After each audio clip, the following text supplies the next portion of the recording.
And we're looking forward to spending some time with Jack as we zero in on opening nights on the 360 agenda. The absentees mount at Richmond, so Jack Riewoldt can take us through that. But Mark Murphy is raring to go. The Blues skipper stops by as well.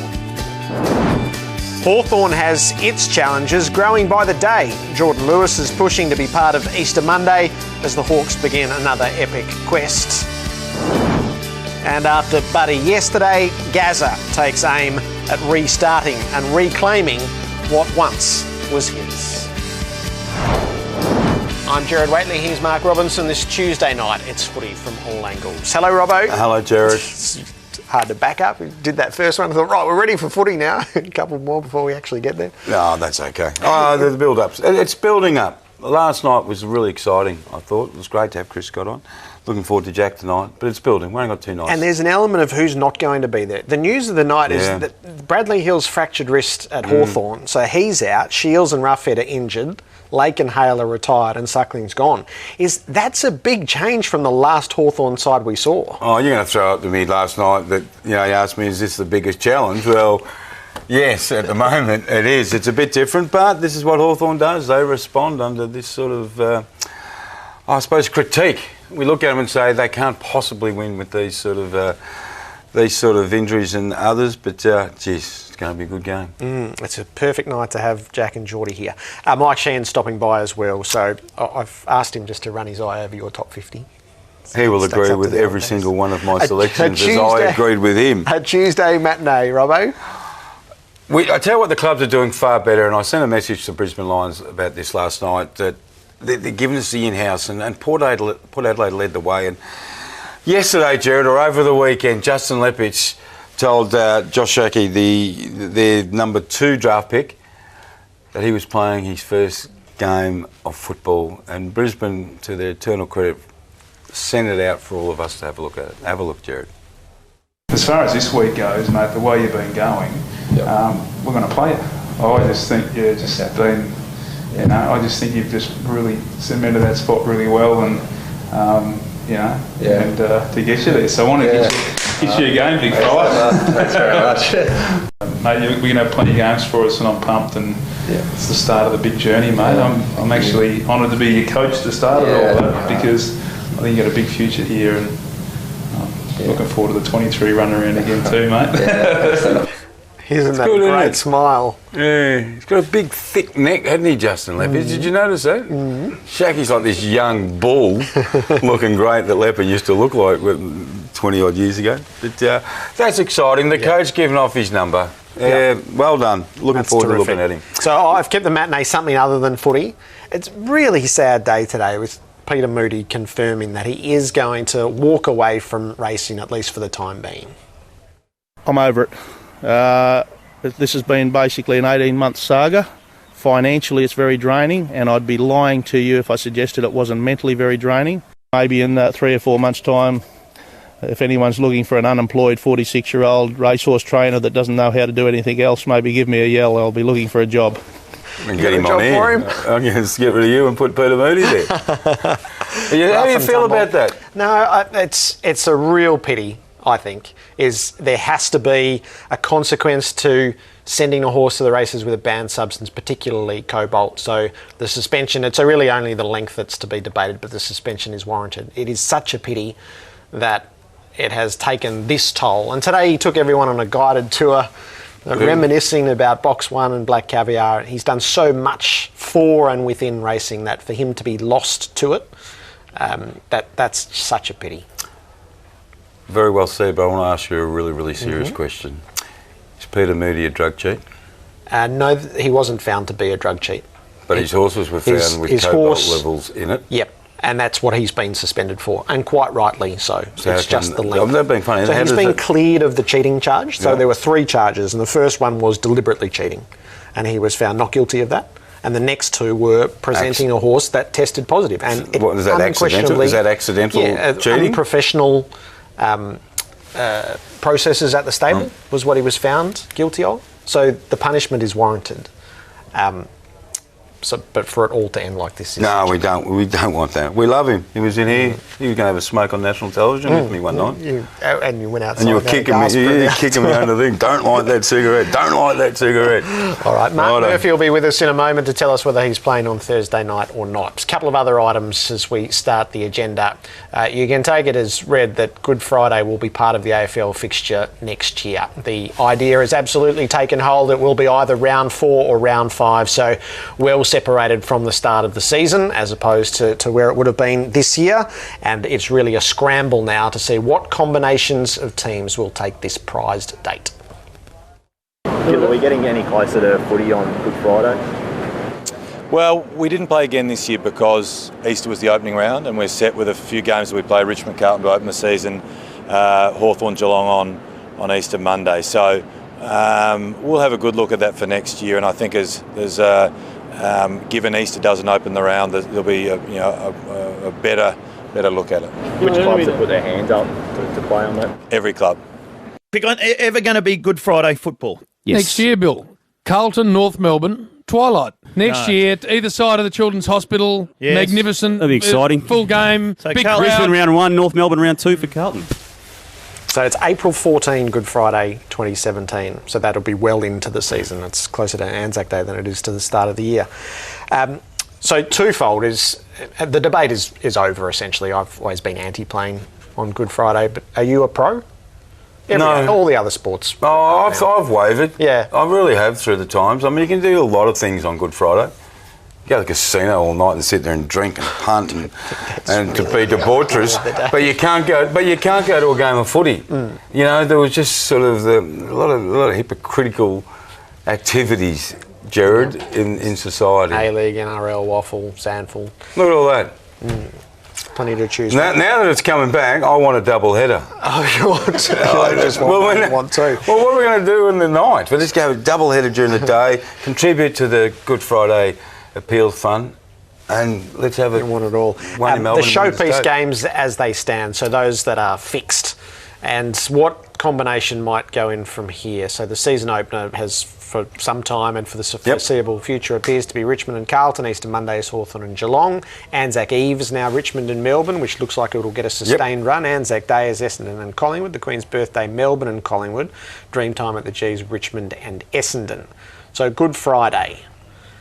Tell you what, let's not have any of those teams up there right now. So if North Melbourne is one, I think North Melbourne's preference is to play Carlton, but I don't think that will happen because Holy Thursday and Good Friday will routinely land on the same weekend. So should it be North and the Bulldogs? Yes, I was thinking the Bulldogs. I was going to yell it out, actually. First of all, we're into equalisation big time. Stop giving all the marquee games to the big clubs. I know they've got the big crowds, but let's start showing some love for the poorer drawing crowds and let their football entertain us, and it'll just gather momentum. I'd have no problem watching the Dogs at North Melbourne on a Friday night. So the question is, would they get a big enough crowd to justify the showpiece game? And that's the second part. What's a big crowd? What do they get? 35,000. Is that enough? If they put it at Etihad, could they get 45? Yes, of course they will. As a special occasion? Of course they will, Jared. And that's enough, isn't it? Yep. And then there's a big TV event here on Fox. And then there's what happens outside Victoria, whether there is a game in Victoria and a game outside. So to give you maybe the 440 but without trampling all over the Children's Hospital appeal. What about one of the showdowns? Well, so they're big enough events anyway. Right, they actually don't need the day, so to speak. Okay. Well, I was just thinking aloud. No, I know. They are they would big fill the enough Adelaide events. Oval, but they fill the Adelaide Oval anyway. So, yeah. Anyway, I guess that's... Any game. We'll watch any game, mate, that's on. What do you watch on Good Friday night? It's a family day. Good Friday. Is it? It's totally removed from the rest of the year. I watch Ben-Hur every Good Friday. While Gillen was speaking in Queensland, he'd watched Dyson Heppel here last night, and the anguish that clearly was in Dyson, and also Hal Hunter on Four Corners last night.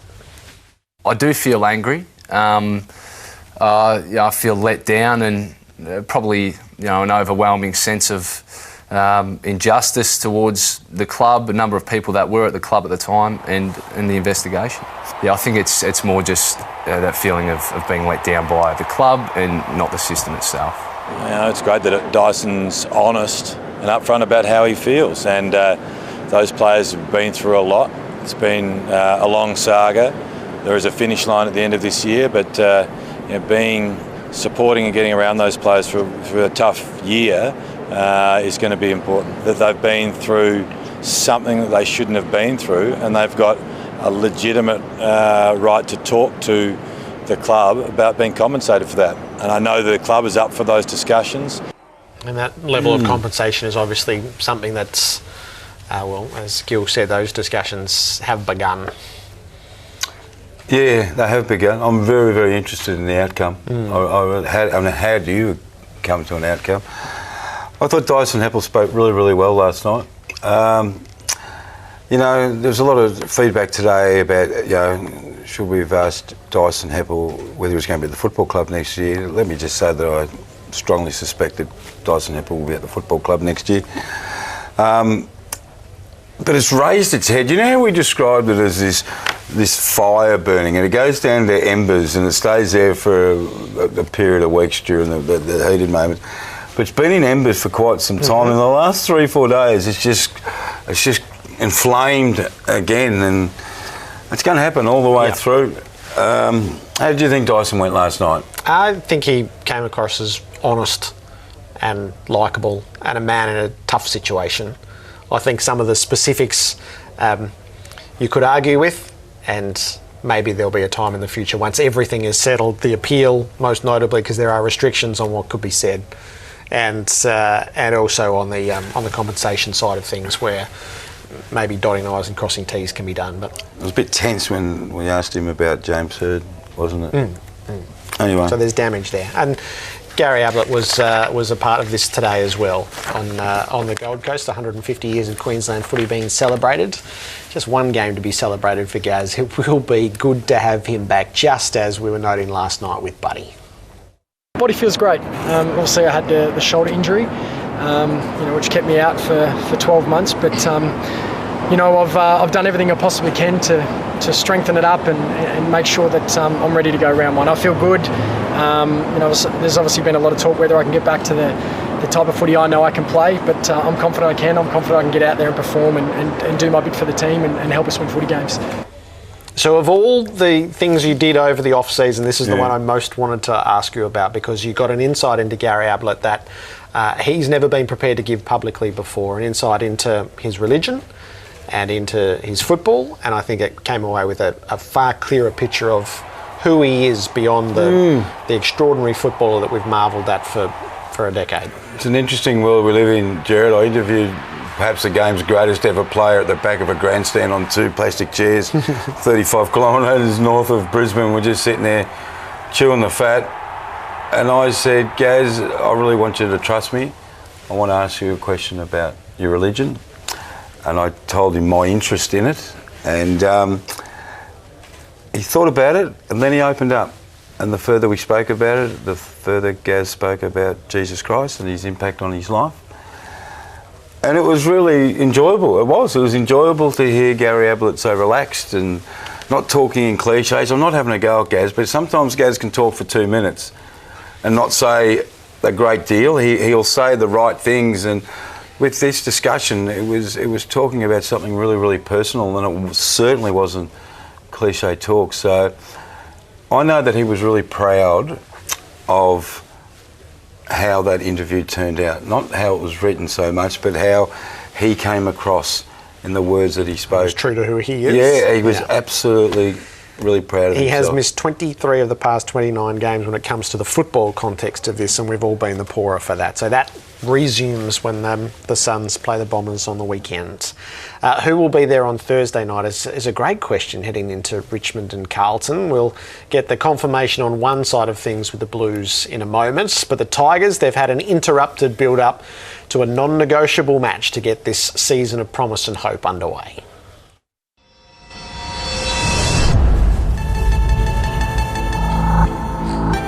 Thursday night footy, it's very exciting. I think players, coaches and fans alike have had enough of the summer, and they're ready to go. we were disappointed with our finish of last year, but that's gone. What we're looking forward to this year is building on, on the season and making sure we get off to a good start versus Carlton round one. We've played this game a number of times over the course of my time here, but we're looking forward to an incredible challenge from a hungry side under Brendan Bolton. People have got to come prepared. They're going to see a good Carlton outfit out there on Thursday night, and our boys are prepared for it. Will they both be there come Thursday night? Surely yes. Mark Murphy, the Blues skipper, would dearly love to be. Welcome to AFL 360, Mark. Thanks for having me. Will you be there? All things being equal from this moment, do you expect to play? Yeah, look, I've been doing contact for the last month. Trained last Saturday morning and yesterday, so we'll train tomorrow another captain's run and hopefully put my hand up to play. Is it important to you to play in this game? Oh, it certainly is. I think, first game of the year, big crowd, big opportunity to show the new Carlton. I think, I can't wait to get out there, hopefully. What's the captain's run? Well, I'm supposed to run it, but I don't. But we call it the skipper's run down there. So what does it entail? A bit of a kick to kick and a light run through, yeah. When you say you've been doing body contact, there's famous stories in the AFL of ball getting thrown in the middle and two people going out to test out shoulders. Yeah. Is that a test or is it just in play sort of collision? Oh, a bit of both. I think I've been doing a little bit of extra work in terms of tackling and just getting used to being hit. Been doing a bit of extra work with Timmy Clark, so that's been good. But yeah, just in general, just being involved in contact drills, and it's been fine for the last month, which has been good. Can I ask you just some general questions about your move, if that's all right? Yep, go ahead. You won the AFL Coaches Award, and people were looking at this young fella saying, wow, what a player this guy's going to be. From that time on, it's been a bit of a struggle for you. Has that been, how annoying has it been, the observations and criticisms that Mark Murphy's career has stalled for injury and whatever else, and just those little nitpicking that goes on? Does that annoy you? Look, 2012 was a long time ago. Started off really well and then broke the shoulder, came back for like the last 4 or 5 and was probably below par just from coming back from being underdone. Various injuries through 2013, 14 I was starting to play okay, not to the level where I think I can get to, and I think the last half of last year I started to play some really good footy, starting to get my burst back in my game. But look, it's been a really frustrating few years, not only individually but team-wise as well. Are you desperate to get a crack at it with your body right for a long period? Yeah, no doubt. I think I've got quite a lot of years left in me. I'm only 28. Body's feeling really good, apart from obviously the shoulder that was reconstructed in September. So it's feeling good now, finally, which is good. But yeah, that 2011 form, probably leading up until that year as well, I was playing some pretty good footy, and I think I can get back to doing that. Are you motivated by people questioning your captaincy? Oh, it's when you get questioned a bit about your captaincy and the way you play, can get quite frustrating. Who do you talk to about that? Is it your partner or is it your dad? I mean, who do you bounce off that issue with? Of various people. Yeah. The old man, partner, family, teammates. Johnny Barker was really good for me last year, and having the new coaches come in this year, they've been really supportive the whole way through. This pre-season being a really frustrating time with the shoulder. But yeah, talking to those people close to me and not listening to the external noise, I think is really important. What about the internal noise? And I don't want to put you on the spot here, but I mean, Mick Malthouse said a few things about you last year. I was staggered that he would say that about his captaincy. Did you have a strong relationship, an okay relationship? Was it something that you had to thrash out with Mick a couple of times? Yeah, look, it was an okay relationship, but look, that's been and gone now. I think I've come out the other side. I think I've really improved as a person, as a leader. I think I've learned a lot about myself, about my team, about the footy club, and having Bolts come across and, with Johnny Barker right beside him and Timmy Clark and Neil Craig and the other coaches there. Strong group, isn't it? It's a really strong group, and everyone's on the same level, and I've really enjoyed working with them over the last 4 months. It feels like I've been working with them for a couple of years. So, do you maintain a educating sort of captain style, or are you going to be a demanding captain style? You're 28, you got some years to go, but I mean these are important years for the development of this football club. What sort of captain do you want to be from here on in? It is part teaching and part being demanding. We're a pretty young group, but it's more being demanding on the other leaders that we've got at the club as well. About you can't rely on one or two blokes to do it all. So you've got 45 guys. You need something we've been focusing on is leadership density within the group, and Bolts has been really critical in making sure that everyone sees that and analyses it regularly. He's been fantastic. I don't know if you watched it. The journey, Jared. He came through so strongly. Yeah, he did. And it's not a football thing, it's a life thing with coaches now, isn't it? Get engaged in life. Go home and do something on Christmas Day and your parents know that you're a better person. Tell us something about Brendan Bolton that really stands out to you after 4 months. Oh, there's various things. I think, he said being involved about the whole person, not just about the footballer. I think it's really important when you're just seen as the footballer and you analyse yourself about just being the footballer, and when football's not going great for you, everything seems to get on top of you. And I think blokes have been probably overwhelmed over the last couple of years by looking at their football too much and being overwhelmed by it. He's big on guys doing work and some study and about talking to the person as a person, not just a footballer, which I've really enjoyed. What are you going to do? You have got a lot of football left in you. Have you got plans already? Yeah, really interested in property, so property development. So hopefully typical Carlton, isn't it? What are you? I'm a property developer from Carlton. Hang out with the Prez, but hopefully I've got another 5, 6, 7 years left of playing AFL. We've got a game in 2 nights. Yes. 2 nights. And it's really exciting because we've been talking about football non-stop for about 6 weeks. You guys have been training for, I don't know, months and months. A lot of running. What do you want out of Thursday night as a club? Took my question. Sorry. I think for our supporters, I think to see the new Carlton, I think, to see a really team-orientated look defensively and see a lot of energy and effort. I think that's what our fans need to see, and I'm sure we'll give them that. We had that at times last year, actually, under John Barker, and then the injuries really hit the club, and it was very, very hard to compete. Yeah. So that enthusiasm and energy, they're the underlying. Yeah, we had a really good 4 or 5 weeks there where we had nearly a full strength side. Yep. And beat Port, ran Adelaide pretty close, got close to the Bulldogs. So I think our football, that when we've got all our team out there and playing that modern game, I think will really suit us. So looking forward to Thursday night. What's this like as a likeness? Oh, what are you asking me? Carlton supporters are the best. That's pretty embarrassing, isn't it? No, but I'm not sure about the beard, but the hairdo's interesting. Well, you always had interesting hair, haven't you? Well, I suppose so. I'm not even having a go. You might come across Trent Cotchin. Oh, what's there you this? go. Oh. There's some damage that comes in. What are these things? The inflatables at Coles. Doesn't look anything Does that like look him, like does it? That one's a bit closer, that one. The little head-to-head with Koch, maybe? Are you fit enough? Am I fit enough? Yeah. I've been doing a heap of running. Obviously, it's different than playing games, but had a bit of a match simulation last week and felt really good. Are you into mind games? I'm being honest here. You into mind games? A little bit.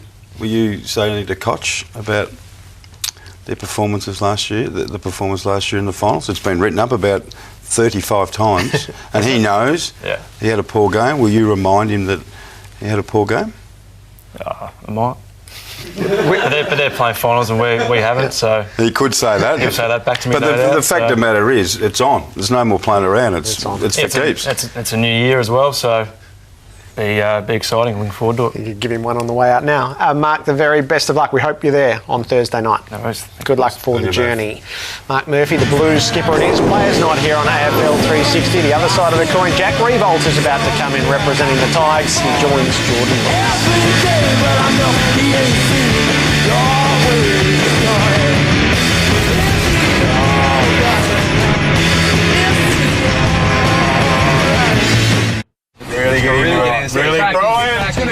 Now throw in.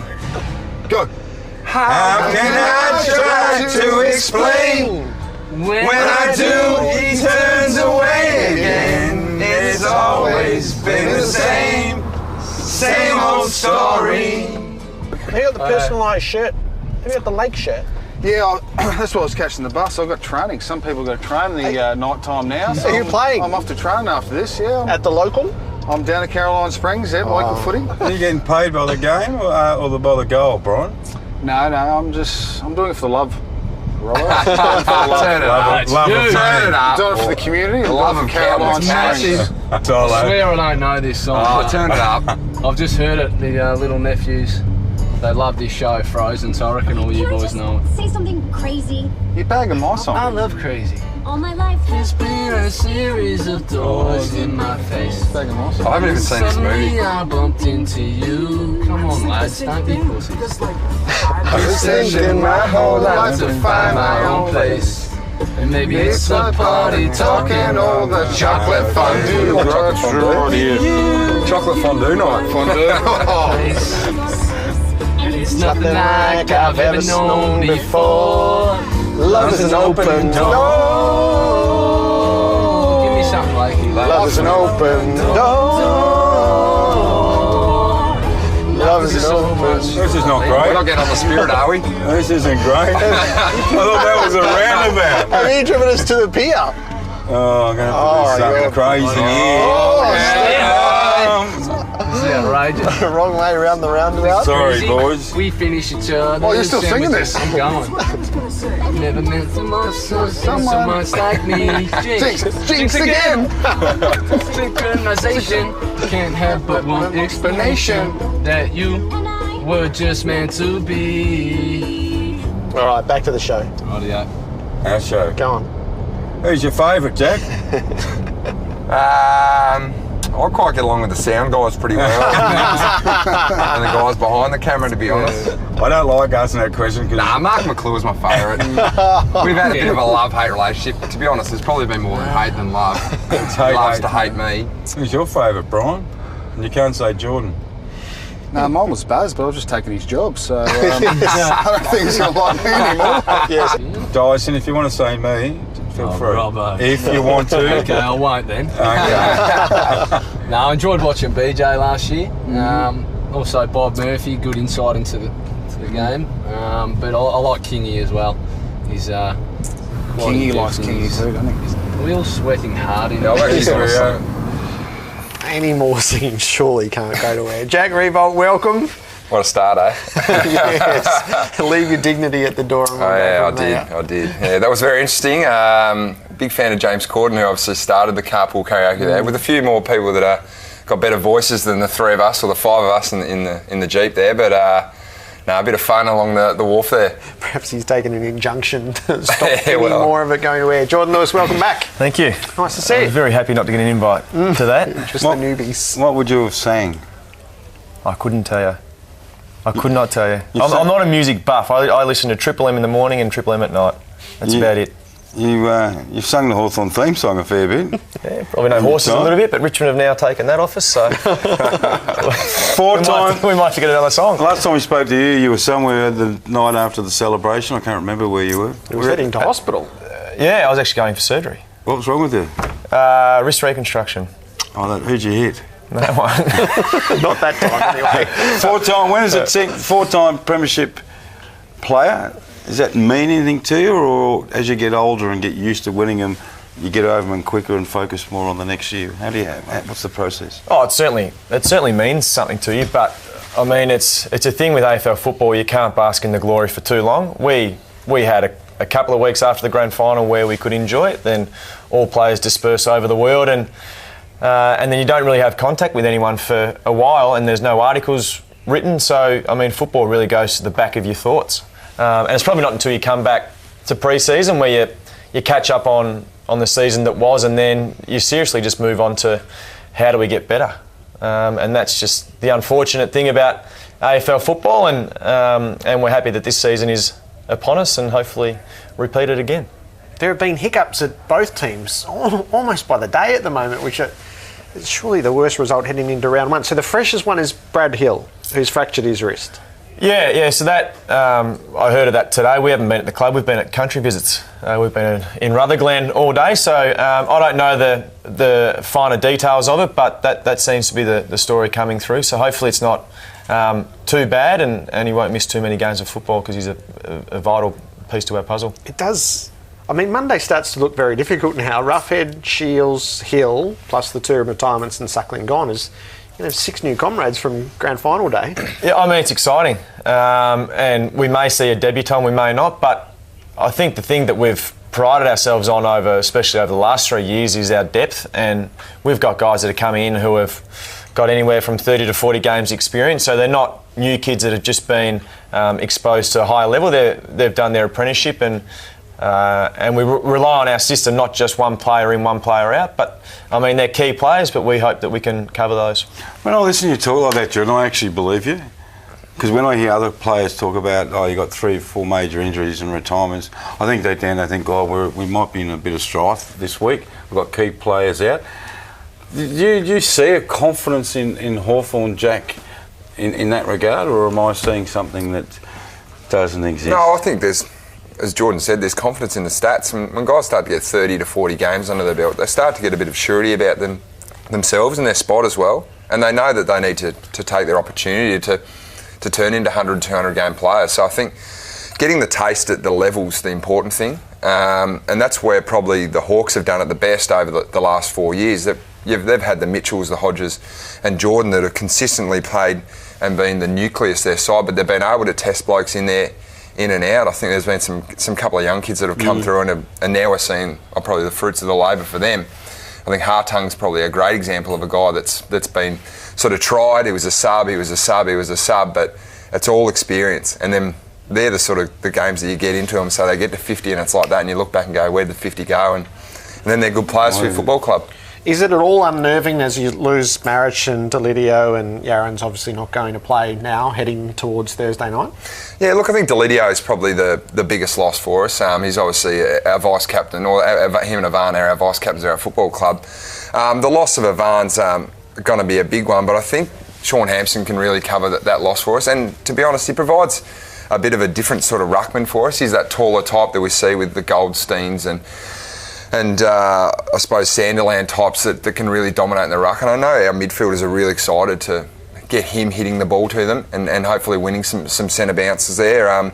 Lids is going to be a big loss, and someone will have to step up and fill his spot. And I think we've got some guys there. It's not going to take one bloke to come up and play like Brett Delidio. It's going to take some younger guys to step up and hopefully hit the scoreboard and play that role across half forward that Brett's obviously been so good for us over the last few years. Do you feel extra pressure though, Jack, when there's a big 5 at Richmond, they're well recognised, and the issue is bringing everyone else up. When one of the big 5's out, do you feel extra pressure as one of the big 4 left, one of the leaders left? Oh, look, I reckon in the past I probably have, and you probably look at that and you think, well, I need to play extra special or extra well this week to cover that loss. But the system we're putting together is a really strong one, and it's one that we can just continually speak about, is that one soldier goes out, another one comes in. Obviously, Brett's a very, very good soldier for us, but the role that he plays, there's guys underneath him that are learning the role and know the role to a level, to an AFL standard. So I'm really excited to see guys come in. I think Sam Lloyd's a guy that's a bit more of an older head on his shoulders who can come in and have that impact. Granted, he's probably only played 20 AFL games, but he's been around the traps for a while now. He's in his 3rd season, and he's a guy that I think can come play at half forward and, most importantly, hit the scoreboard for us as well. I think what coaches have realised over the past probably 3 or 4 years is if you build your side around one player, there's a lot of risk that's involved with that. If you can include every player in that system, and whether it be the 22 that play or the 44 that are on your list, that then does, if one player goes out, it doesn't make it as hard for one player to come in and just feel like he needs to play, and you hear it all the time, play his role, and that's exactly how it is. This young kid coming in can't play like Brett Delidio, so you've got to create a system where if Brett Delidio comes out, someone that comes in has a specific role to play and hopefully plays that to his potential. Marty was maybe the best player in the competition, leaves the best team, goes to Sydney, and Hawthorn win the premiership. against the team that Buddy went to. It just stacks up your argument. It's quite incredible that happens. Are you right to play? Yeah. So I had a little calf injury, and we had a practice match yesterday. It was nice not training for 2 weeks and then having a practice match on probably the hottest day in March. But yeah, pulled up really well and nothing to speak of. So you're playing? I'm playing. Both of you were in leadership discussions externally across the summer. There was a moment on the outside where it felt like, Jordan, you might have become the Hawthorn captain. Was that ever in the frame? I think as players we have conversations all the time, not specifically who will be captain this year, but I mean, it's while you've got great leaders like Hodgie and Mitchell and these guys at the club, it seems ridiculous to actually put them off being captain like Hodgie has been the last 3 years and unsteady the ship. I mean, we've probably got a pretty good system at the moment. My day may have passed, and then we've got to develop these guys underneath us to one day when Hodgie does retire, take over that mantle. Rubbish, you want the job. I've never captained a side in my whole football career, so. But you want to go. I've heard you say you would like to coach Hawthorn after Hodgie left. Captain, but for what it doesn't. I mean, it would be good to captain a side, but it doesn't. It's not going to fulfil me any more than I've been fulfilled in my AFL career. It doesn't. It's great to get that title, but I mean, our leadership group has a heavy influence on what the group does anyway, and we are. We're non-official captains, really, the 5 or 6 of us. So, I mean, Hodgie's one of the best leaders we've ever had. Ever in the game of anyone? Well, I would think so. Jack, have you got it in you to return to the leadership group and maybe one day lead the Tigers? Oh, look, it's a really interesting one. I think externally there's been a lot of noise about it due to probably your article, Robbo, and it's just, it is what it is. Like it's noise outside the 4 walls, but that's all it is. The captain. That's all it is. That's what it is, and he's been really good for our club, like on field for us and off field as well. And I think that the knock comes on him because of the finals games. But that is the knock. And that's a part of learning as a captain and as a leader. And he wasn't the only one that played poorly in that game. He does. He has to carry the can from a few poor performances, and that'll be addressed. There's no doubt about that. And I've got true belief that this year, and you can already see it in the captain's eyes, where he thinks he's going to go as a leader and we're going to go as a group, which is really exciting. It's good to see a guy probably cop a bit of a fair whack and cop a large whack from outside the 4 walls and internally as well. And the players are demanding on Trent to step up as captain. And from what I've seen in this pre-season, you can tell already that he's learned from it. I think he's taken it to heart a little bit. And I reckon he's really got some fire in the belly for this year. I'm really excited to see him play on Thursday night. So am I. I think it could be the making, even though we question the leadership. There comes a time in your life, Jordan, I'm sure it happened to you, where you get to a crossroad and you think, I've been okay, but then something elevates you to greatness. It's happened to you, and it's happened to you. Trent's already a good player. In saying that, you guys have got a pretty good record of turning blokes that are sat on these seats into captains in Bob and BJ, so we'll work on you. That's why I keep coming back. You'll be next. It's a long-term project. So as you get back into it, just give us a quick snapshot. Will footy change this year? Will the style change? Well, I think it has to. I think the rotations that have come in will have a fair say in how players are feeling, and that may slow down the game. It may open it up. I think we're still yet to know. Every side would have gone away knowing that this was coming in and implemented something, and you only know when the season starts whether it works or not. So I think by round 5 or 6 you get a true indication on how the game will be played throughout the year. Yeah, I probably seem to think that it's going to make it's certainly going to make the game harder. You're taking 25% away of rotations. Where I think it'll make the game more exciting is through those middle rounds. That when winter really hits and we start to get a bit of drab footy and scoring goes down and I think that's where it's going to be exciting. I think scoring is going to go through the roof because, to be honest, at the end of games, and we've only had a really small sort of test period over that NAB Cup, but you're pretty buggered towards the end of the games. At 3/4 time, you're certainly feeling like you're running out of legs. Go get amongst it on Thursday night. Great to have you as part of it for the year. Welcome, Jack. Jordan, good luck on Monday. Thank you. you. See you on the aftermath of Easter Monday. So that's our players for the year, Jordan Lewis and Jack Riewoldt. Up next, Mike Sheehan with Open Mic immediately following AFL 360.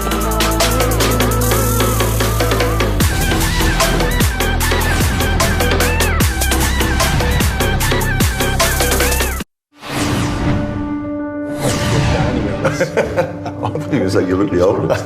Well, that's a nice touch from Amaro's. Happy 70th birthday, mate. Thank you. Good man. Did you think you were a good player? No, seriously. I think he was a good player. Does he think he was a good player? Not too many people have kicked the goal average that I've kicked, and in fact no one has. No one has. He enjoyed players doing all that stuff to him, because that meant he just sort of push off and run back into goal or whatever. But I spent that. I'm not going to eat in case our table manners are on display. That would be lovely. Yeah. Thank you. The season premiere of Open Mic now on a Tuesday night, immediately following us on 360. You're on the clock, Mike. Welcome. Hey, Jared. Hello, Robbo. Good to see you, Mike. Saw you on Friday night. You kissed me 6 times Friday night. Yes. Once on the lips. I was pleased to see you. Times on camera as well. The Lifetime Achievement Award at the Melbourne Press Club, Mike, which is so rare for a sports journo. Where does this sit in the honours that you've been pretty given? high, Jared. I thought I was at my funeral, actually. the eulogy. I was kissing you. I was thinking you're at your funeral. No, look, it's massive. I mean, Peter McFarlane is the only other sports writer, I think, in that group of 15.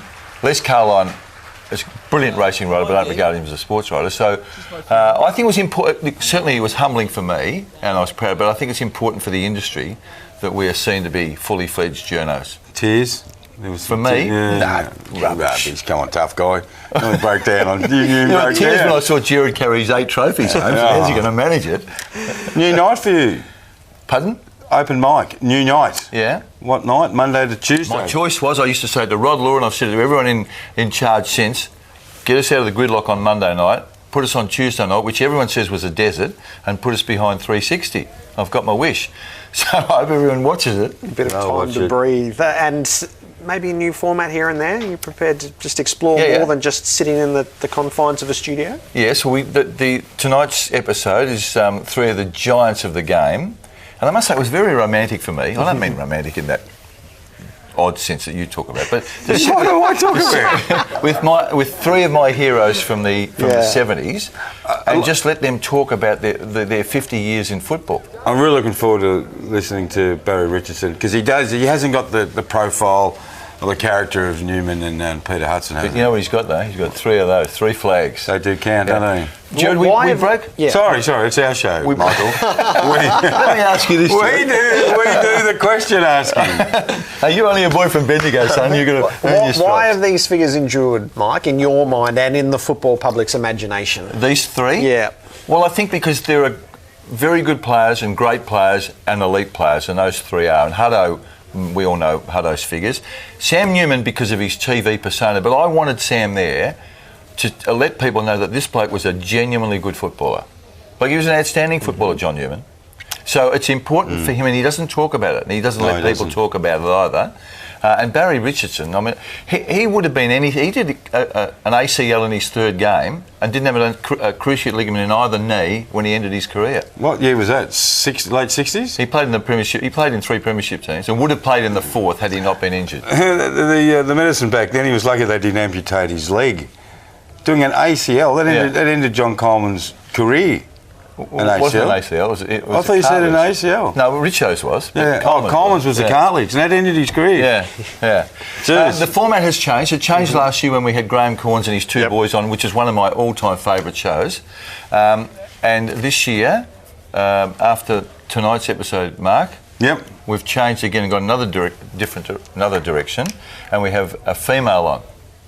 Your counterpart at the Age. I was going to ask you, Caroline Wilson, you've been chasing Caroline to be on the show for a couple of years, I know that.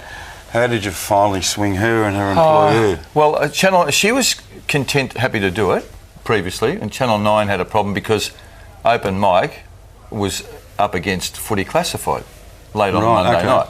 And I understood that. And this year Tim Cleary said that he was happy for her to do it. She was happy to do it. She gave me a couple of clips. Is she? Someone's had a whack at you. A lot of people have a whack at me, Marcus. You know what it's like being the chief football writer of the Herald Sun. So she inducted you into the... It was a brilliant speech. Superb speech. Yeah. But she she came to play in open mic. She did, yeah. And I mean, it needed to be, because I'm a friend of hers, it needed to be seen that there were no favours. I mean, I was treating her like anyone else, and she's so good on her feet that she was able to actually slip a couple back in. Did the top 50. I took over from you 3 years ago. First time ever, not one wrong. Yours? Yeah, not one wrong. I didn't know you were doing it. Yeah. Top 50. I thought the Herald. You ran me up. You ran me up and said, don't stuff it up. Well, I'm glad you had Jake Stringer high. It's a really tough exercise. I don't know if other people telling me care. I did it for 25 Hang on. years. Have you got Stringer above Bontempelli as well? Yes. 20 places above him? No, probably one. Bontempelli's a beauty, but you know how you just like certain types of player? Stringer to me is Stevie Johnson 10 years ago, and probably more disciplined and quicker. My colleague and your former colleague, John Anderson, described him as a touch of Gary Ablett Sr. and a bit of Phil Carman. I thought, my God, he should have been one. Who have we got here? But that's how exciting a player he is. What was his biggest clanger? His Eastern Wood. I mean, you don't watch the doggies play, do you? Yeah, every week. Oh, do you really? Yeah. You know the bloke that plays half-back? Yeah, I just... Takes speckies, does 6 a week? The intercept I love mark. this. I've been confident for 25 years. He was 51st, man. I've got to give you the other one. You've used my line there. Yeah. I'll give you the other one now. Did you ever play the game yourself? No, not for long. Not for long. But it's a really enjoyable exercise. Who would you have had? And I've asked Jared, who would you have had at one, Gazza or Nathan Fyfe? Ablett for me. Yeah. It's not... You know my view. I had Ablett. The last time I did it, Ablett was one. To me, Ablett, I think, is a better player than his father over the journey, right? And his father is widely acknowledged as the best player that's best pure footballer to have played the game. It took a long time to get him up above Buddy, but you're a true believer. Oh, we like Buddy. Hey, what are you looking forward to this season, Michael?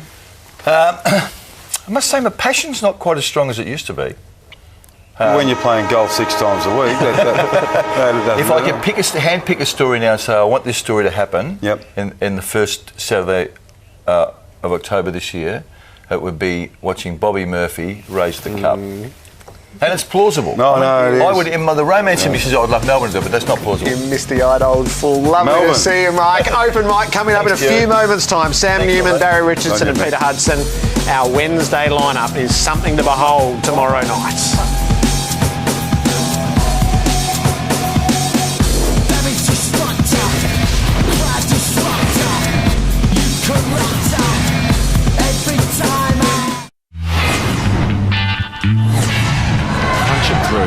Let's hope for his sake he can. That's almost bad enough to go in a highlights package with a sound effect next to it.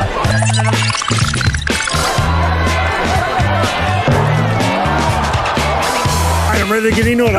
Hey, easy. He'd be pretty happy. He is now. Pretty happy with his investment. Is that an electrical machine? Some sort of electrical machine.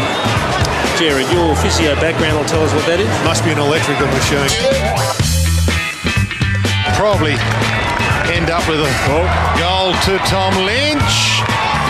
That looked like a link from the Fitzroy days. Thomas. Well, there you go, Kingy. There's the one. He's kicking there's another. Right. Calamity corner here. Like the Benny Hill music on this little bit. Bobby Murphy got Tom Campbell's boots on because he's had 3 hours. I've known him for a long time. I haven't seen him kick it like that 3 times in a row. Wex Tex Walker. Sombrero salesman has done well this afternoon. Did you see that? There was a kiss on the cheek. Now, is this simple for Travis? They've been waiting for him to refine his act for quite a while, and he still hasn't been able to refine it. Listen, Hogan, we'll have a look. Shades of the West. And that's a shocking kick. I can tell you, Hutto, it's outstanding conditions down here for swimming carnival, and that'll be about it. Gee, I had the double blink when I saw Johannesson for the first time. She is sporting the new hairstyle. That'd be nice to have options. The amusement of the pre-season. We love our free stuff. Maybe we should collect all the stuff that comes through the studio this year. PTI style. I thought we put it in the back corner. Oh, collect it, not take it home. No, we should leave it here and just see what we've got at the end of the year. Maybe auction it all up. We'll do that. All right, Charlie Dixon for you tomorrow night. Port Adelaide. That'll be interesting, won't it? I reckon it will. See you then. See you later.